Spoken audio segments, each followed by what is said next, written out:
Matt, it sounded like you guys exchanged maybe some scrimmage video before this. Just what did you think of their size from what you saw on film, and then how did that maybe affect you guys during the game tonight? Yeah, there wasn't anything that we don't do a lot of preparation, as you can tell, for these games.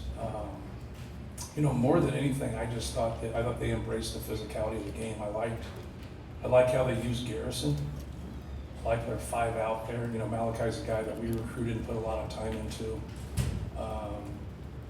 And he's got a promising future.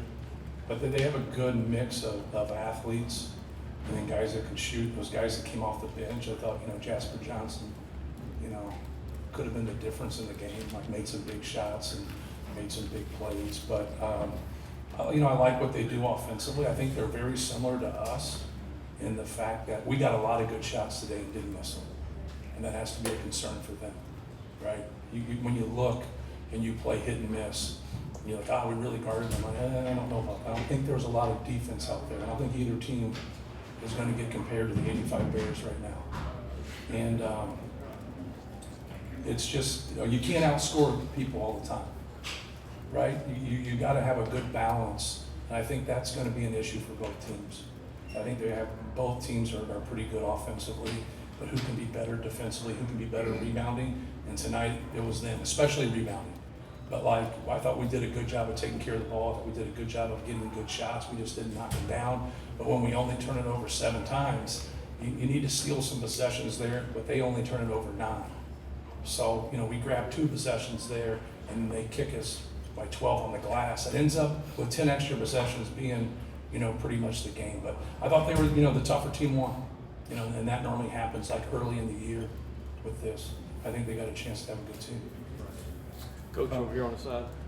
Matt, just in terms of the basics of what you want to do, what can you use from this in terms of dribble penetration part of it, not giving up that initial surge? Yeah, like when people just get, the blow-bys, like there's not a whole lot, for that. Like our point of attack, where we're picking up the basketball, sometimes we can switch that up. Like we were up on them, crossing half court, and then they had a couple turn downs in the first half that exposed us a little bit, but it was more just kind of navigating at 25 feet. Chandler had that drive for the dunk. Jasper Johnson is very, very twitchy, change of direction, change of pace, really keeps you off balance with his stuff. But they, Ortega, he's good, man. He's getting angles and working downhill. I know he didn't have a bunch of opportunities today because he didn't have a bunch of minutes. But more than anything, you have to keep the ball out of the paint. And I thought Kentucky just did a better job than us at keeping the ball in the paint. My thing is, it's not too much of a physical issue for me. It's more of a mental concentration. You got to concentrate and keep the ball in front of you. And sure, good players with quickness, with ball skills, are going to beat you at times, but they can't beat you all the time. And so, that's what you search out. Like that, we have to get, that combination of balance on both ends. One over here. Matt, you talked last week how you need your offense to set up your defense. How much was not making shots getting your defense set kind of exasperate the issues on defense? Yeah, I think, it was very similar with last year. And I know it's only 10 offensive rebounds, but they dominated the defensive glass. But, you can't go on a run if you don't get stops. And then if you don't make baskets, it speaks for itself. They're going on a run. Because if you're not scoring, and they are. We just have to do a better job of getting those kills, getting those 3 shutouts in a row to get that kill, and then you can get back into the game. So, there's no doubt that, if you're scoring the basketball and you're constantly setting your defense, it's going to help you. They do a good job of their kick-aheads offensively, and that's what we really wanted to stop. That's why we came out and took the ball and picked the ball up so they wouldn't get those kick-aheads, and they got it a couple times. But you can't stop kick-aheads when it's primary breaks, when it's 4-on-2, 4-on-3, 5-on-3, whatever, and then they took advantage of those. If they had made their free throws in that one stretch, I know they don't have a lot of misses, but those 4 misses, 3 of them are right in that same stretch. And I thought we came out in the second half and we had a little pop to us, but that resolved quickly. Over here, Coach.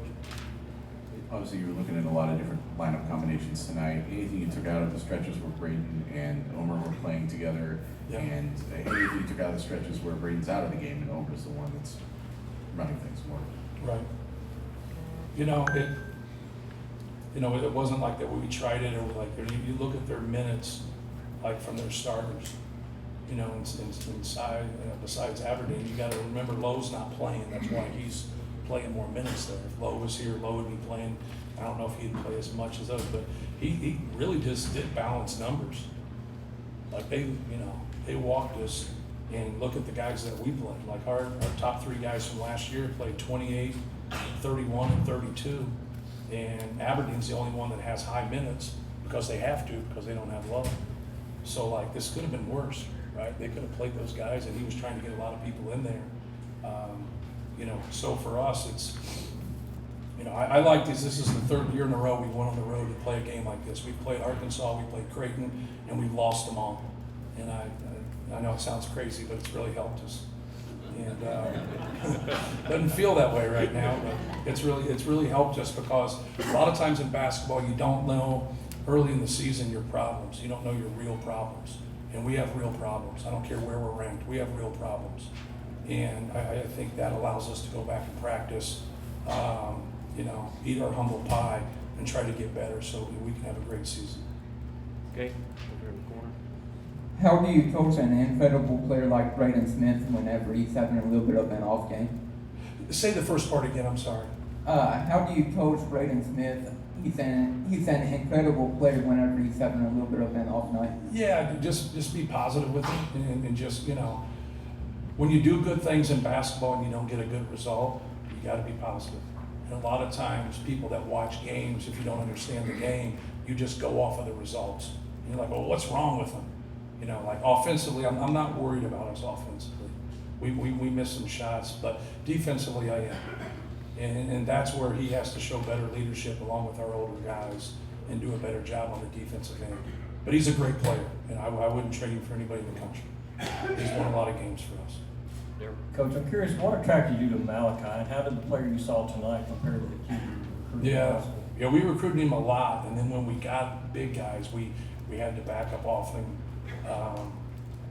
Doesn't mean we would have got him, but I actually told those guys right as they got the job, don't, a lot of times in AAU, like this is structure, right? What we just, that's structure. In AAU a lot of times, like you're playing out of structure. Like they're not practicing a bunch, right? And so sometimes for big guys, it's just harder sometimes to be consistent, So I told him right away, Foxy's one of my good friends.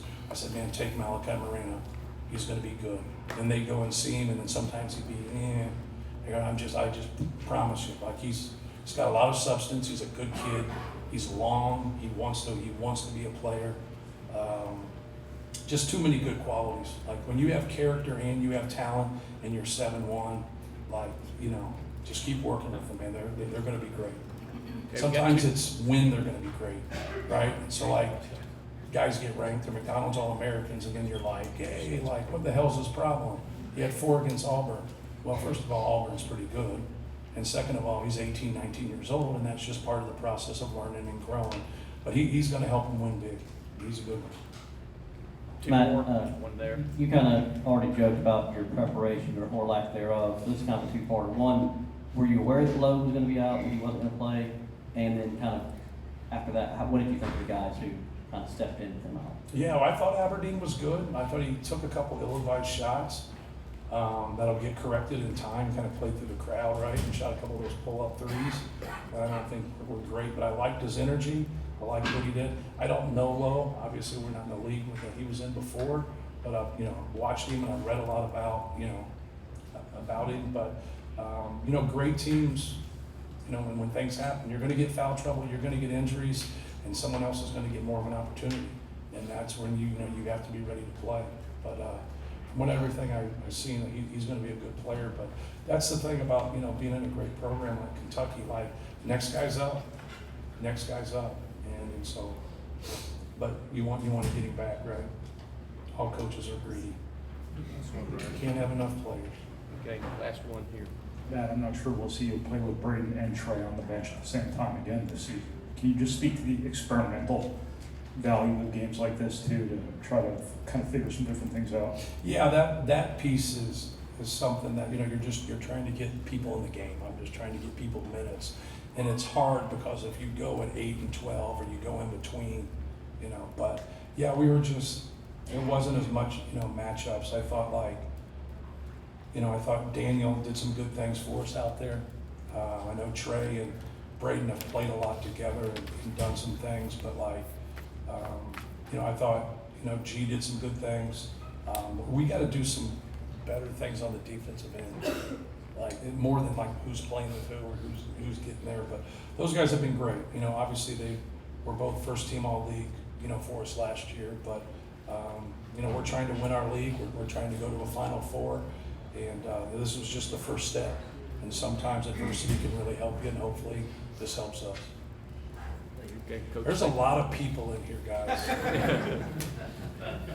Okay.